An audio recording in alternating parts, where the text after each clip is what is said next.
এই মুহূর্তে যারা আমাদের স্বপ্নের টিভির লাইভে যুক্ত হয়েছেন কিংবা পরবর্তীতে যুক্ত হবেন, সবাইকে স্বাগত জানাচ্ছি স্বপ্নের টিভি চ্যানেলের পক্ষ থেকে। আমি আজাদুর রহমান। দর্শক, আপনারা দেখেছেন অনেকেই যে সোশ্যাল মিডিয়ায় পেট্রোল বাংলার রোডের যে বিএনপির নেতা আবুল হারিস চৌধুরীর যে নাম ফলক ছিল, সেটি বাঙ্গা নিয়ে ফেসবুকে বেশ যোগাযোগ মাধ্যমে আলোচনা সমালোচনা হচ্ছে। এখানে আসলে অনেক আগেই ছিল নাম ফলক। তো এই বিষয়গুলো নিয়ে আমরা এখানকার স্থানীয়রা রয়েছেন, বিএনপির নেতাকর্মীরাও রয়েছেন, ওনাদের সাথে জানার চেষ্টা করব আসলে কবে ভেঙেছে এবং কিভাবে ভেঙেছে, এই বিষয়গুলো আমরা জানার চেষ্টা করব। প্রথমে আমরা এখানে বিএনপির আসলে কাজল শাহ ইউনিয়ন সেক্রেটারি রয়েছেন, ওনার কাছ থেকে একটু জানার চেষ্টা করবো এই যে আসলে এই নাম ফলকটা কেমন আগে ছিল, যেহেতু আপনি তো এই এলাকারই, তো নাম ফলকটা কেমন আগে ছিল এবং কিভাবে ভাঙছে আপনারা কি জানেন? বিসমিল্লাহির রহমানির রহিম। ধন্যবাদ স্বপ্ন টিভি। মাহে রমজানের তুফল বরকত নিয়া আমাদের এখানে যে একটা ঘটনা ঘটছে, এখানে একটা নাম ফলক ছিল আমাদের প্রিয় নেতা, যিনির হাত ধরে আমরা রাজনীতিতে এসেছিলাম বিএনপির। প্রথমেই হারিস চৌধুরীর মাধ্যমে আমরা এই বিএনপিতে এসেছিলাম, আজও আছি। উনি হয়তো নাই, আজকে আমাদেরকে ছেড়ে চলে গেছেন। এখানে একটা নাম ফলক ছিল, এই রাস্তা পেট্রোল বাংলার রাস্তাটা উনি কাম করাইছিলা ও উদ্বোধন করছেন। ওই সময় একটা নাম ফলক ছিল, দীর্ঘদিন ছিল। 2020-21 সালে যে সময় আটগ্রাম ডাহবাংলাতে পাথর কোয়ারির গাড়ির চাপ ছিল।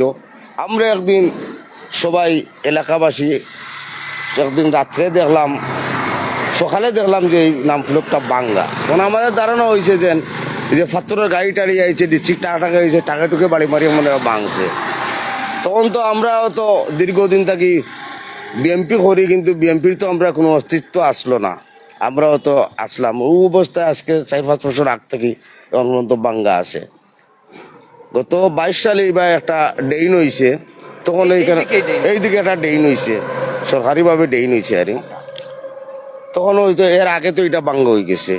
এখন কে বা কারা এটারে লাইভ মিডিয়ায় যে হড্ডা যে কিরকম বাংছে কিলা বাংছে এটা তো আমরা জানি না, এটা ব্যাপারে আমরা জানি না। আমি যেহেতু কাজল শাহ ইউনিয়ন বিএনপির সেক্রেটারি, কাজল শাহ 2 নম্বর ওয়ার্ড বিএনপির সভাপতি, জকিগঞ্জ উপজেলা বিএনপির মুক্তিযোদ্ধা বিষয় সম্পাদক, আমার এলাকা আমার গ্রাম, এখানেও সে বা কারা এটার লেখালেখি করিয়া যে সে কোন ফায়দা হাসিল করা এটা তো আমরা হইতে পারি না, আমরা বোধগম্য নাই। আমরা আশা করমু এটা নিয়ে হয়তো প্রশাসনের ব্যাপারেও কিছু লেখালেখি হইতে পারে।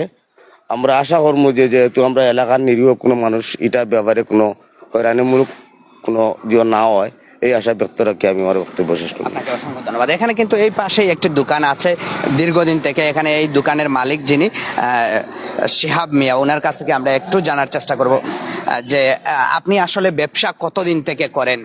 আমি 22 বছর থেকে। 22 বছর থেকে করেন। আচ্ছা, এই যে আসলে নাম ফলক যেটি হয়েছিল সেটি কোন কারণে এখানে নাম ফলক করা হয়েছে? এটাও রাস্তার খাওয়া যাওয়া বাদে, এটা হারিচৌধুরী আটগ্রাম পেট্রোল রাস্তা খাওয়া যাওয়া ভরে হারিচৌধুরীর নাম দিয়া এটা একটা সাইনবোর্ড বানানো হয়েছে। এটা টাইসুস লাগাইয়া টাইসুস লাগাইল। আচ্ছা, তখন আপনার দোকান কি এখানেই ছিল নাকি? আমার দোকান ওখানে ছিল, মানে একটু উত্তর পাশে ছিল। আচ্ছা, এই যে ইটগুলা রাখা, এগুলা কার? বা ইটগুলা আমি আনছি, গত খাইল আনছি, আমার ঘরে কাজ চলে। এই পাশে কাজ চলে, আর এই গাছের তলে আমি ইট বলাইছি। আচ্ছা, গাছের নিচে ওই তো গত নতুন ইট কালকে আনছি, আটগ্রামের ব্রিকফিল্ড থেকে আনি ফেলাইছি। আচ্ছা, এই যে বাংছে, যেহেতু আপনার দোকানের সামনেই নাম ফলক ছিল, তো আপনি প্রথমে কে দেখেছিল, আপনি দেখেছিলেন কিনা? আমরা তো সকালে আগে দেখছি, কিন্তু হারিচৌধুরী বুট বানাই এই সময় প্রতিদিন সকালে গাড়ি 10-15টা আসতো, মানে ডাবাংলা লোড আছিল, আর প্রতিদিন সকালে রাতকে গাড়ি থাকতো। ওটা কোন টাক গুড়িয়ে ফেলাইছে কি কিরকম পড়ছে, আমরা সকালে দেখছি ভাঙ্গিয়ে পড়ে গেছে।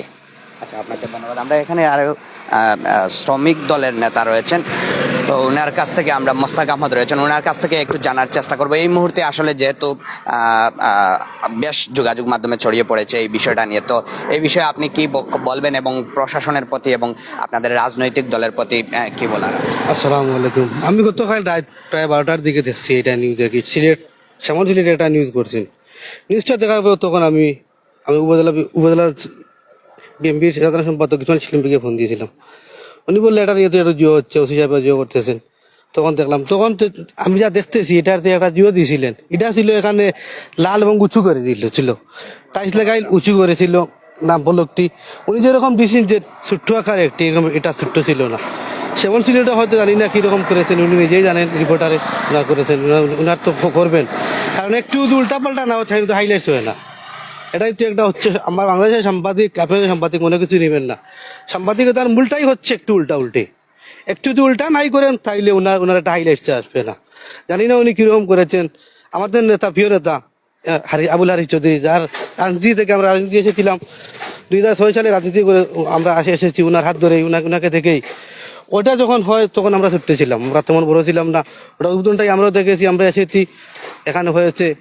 এটা তো সম্ভবত 2019 বা 20 সালে হবে, যখন 8 গ্রামে লুবা ইয়ে ছিল, রাস ছিল, তখন প্রতিদিন এখানে 20 থেকে 30টি গাড়ি আইসে এখানে থাকতো। ওখানে ভিতরে ঢুকতো না, জায়গা নেই, ওখানে থাকতো। কোন গাড়িটা ভাঙিছে জানি না, হয়তো সেই গাড়ি ভেঙে আমরা পরে দেখছিলাম সেটা। তখন তো আমরা ছিলাম দলের দুর্দিন, আমাদের তো রাতে বাড়িতে শুয়ার কোনো অস্তিত্ব ছিল না, আমরা তো বনে জঙ্গলে শুইতে হয়েছে। তখন তো আমরা কিছু করতে পারি নাই, তখন তো আমরা দুঃশাসনের তো আমাদের কিছু করার নেই। তারপরে যখন এটা ভাঙ্গা ছিল 22 হয়তো 21 বা 22 এটা এদিকে একটি ড্রেন হয়েছে, এই দিকে ড্রেন হয়েছে সরকারিভাবে, উপজেলা ইউনিয়ন মহোদয়ের হস্তক্ষেপে। কারণ এগুলা ছিল পানি বন্ধ ছিল, এইগুলা পুরা গ্রামটি ছিল পানি ডুবে গিয়েছিল। তখন উপজেলা নির্বাহী অফিসার এসে উনি দ্রুত আর কি এটি ড্রেন করে দিয়ে এখান থেকে পানি নিষ্কাশন করেছিলেন। তারপর তো সেইটা হচ্ছে, তখন কিছু যে টাকা নিচে ছিল সেই ইটগুলা আবার ওরা কি করেছে, জিওর নিচে দিয়ে দিচ্ছে, ওই যে রিং আছে রিঙ্গরি ফিরে দিয়ে দিচ্ছে, এটা কেউ এখনো ভাঙ্গে নাই। তাও তো আশা করি এটা আপনিও বুঝতে পারছেন, যেহেতু উনিও নিউজটি করেছেন, উনার নিউজটিও দেখবেন। উনি নিউজটি যেটা করেছেন এটা হচ্ছে নয়নং মানিকপুর ইউনিয়নের, আপনি ওরা একটু দেখতে পারবেন। জানি না উনি আমাদের গ্রামে কিসের জন্য এই বিবাদটি ছড়াচ্ছেন আমাদের এলাকায়। আমরা রাজনীতি করি, তবে রাজনীতির কোনো হিংসা বিভেদ নেই, কারণ আমাদের দল, আমাদের নেতা বিএনপির ভারপ্রাপ্ত চেয়ারম্যান তারেক রহমান এটা বলেন নাই যে কাউকে হয়রানি করতে বা কোনো জোর করতে। এই দেখেন আপনার, এটা ছিল নয়নং মানিকপুর গোলাম মোস্তফা চৌধুরী একাডেমির একটা নাম ফলকের, এই দেখতে পাচ্ছেন এইটা গোলাম মোস্তফা উনি করেছেন। এইটা দিয়ে উনি বুঝাচ্ছেন যাইতে যে আমি যেটা বলছি যে সাংবাদিক মনে করতে নেবেন না, এই দেখেন এইটা উনি করেছেন, যা সঠিকটা তুলে ধরবেন আপনি সাংবাদিক।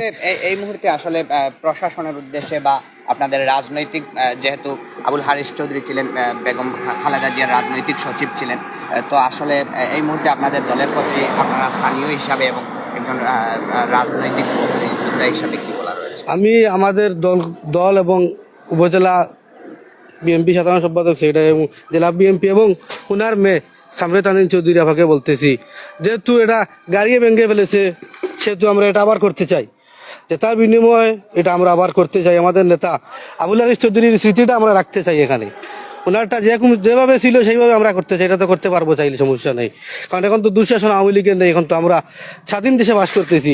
24-এর গণঅভ্যুত্থানে ছাত্ররা আমাদের স্বাধীন করে দিয়েছে, এটাই আমার আহ্বান থাকবে উপজেলা এবং জেলা এবং আমাদের নেত্রী বর্তমানে এই মুহূর্তে যিনি সবচেয়ে আবুল হারিস চৌধুরীর কন্যা, সবচেয়ে জনপ্রিয় কন্যা যেখানে ঘাটে সেই আফাকে বলতে যে আপনি এটা দ্রুত সংস্কার করে দিন, আমার সমস্যা নেই, আমরা সংস্কার করতে পারবো। ধন্যবাদ আপনাকে। দর্শক শুনছিলেন, আসলে আমরা স্থানীয়দের সাথে কথা বলেছিলাম এবং কাজলশাহ ইউনিয়ন বিএনপির সেক্রেটারি ইকবাল হোসেনও ছিলেন এবং শ্রমিক দলের নেতাও ছিলেন।